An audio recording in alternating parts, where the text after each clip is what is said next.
महाराष्ट्राचे लाडके मुख्यमंत्री देवेंद्रजी फडणवीस साहेब यांना वाढदिवसाच्या खूप खूप शुभेच्छा देईन। त्यांच्या माध्यमातून शेतकरी, कामगार, कष्टकरी, माथाडी, युवा, महिला, वृद्ध सर्वांसाठी खूप चांगल्या पद्धतीचं काम सुरू आहे आणि महाराष्ट्र सुजलाम सुफलाम होईल यात काही शंका नाही। आणि त्यांच्या माध्यमातून अशाच पद्धतीचं खूप चांगलं काम इथून पुढच्याही काळामध्ये होत राहो यास त्यांना शुभेच्छा देतो।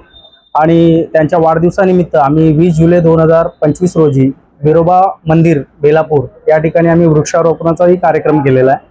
आणि आज 22 जुलै 2025 रोजी आज नेरूळ पश्चिम मंडळाच्या वतीने आम्ही सर्व पदाधिकारी यांच्या माध्यमातून ब्लड डोनेशन कॅम्प सुरू आहे। आतापर्यंत जवळजवळ 20 डोनरनी या ठिकाणी ब्लड डोनेट केलेला आहे। खूप त्यांचं मी मनापासून धन्यवाद मानतो, कारण असे सर्वात श्रेष्ठ दान हे रक्तदान आहे आणि ते आज या ठिकाणी या डोनरनी केलेले आहे।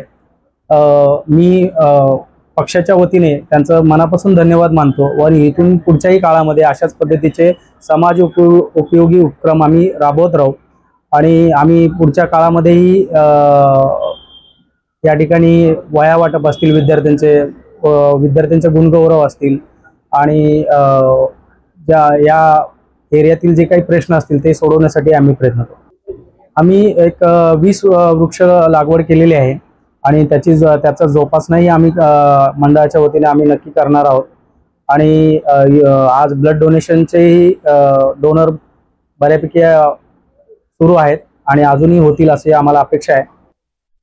मी महिलांचे खूप मला कौतुक वाटलं, कारण खूप कमी महिला ब्लड डोनेट करतात, कारण महिला घाबरतात असं, म्हणजे बऱ्यापैकी इंजेक्शन वगैरे अशा गोष्टींना असं वाटत होतं, पण खरंच त्यांचं करावं तेवढं कौतुक कमी आहे।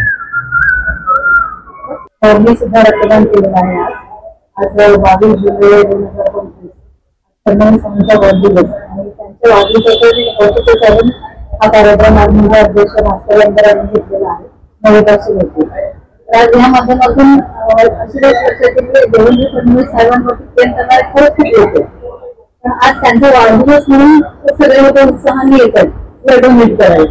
आणि आमची इच्छा आहे की त्यांना निरोगी हृदयाची आणि त्यांनी असंच कार्य महाराष्ट्रासाठी उल्लेखनीय करावं अशी आमच्याकडून त्यांना शुभेच्छा वाढदिवसाच्या निमित्ताने।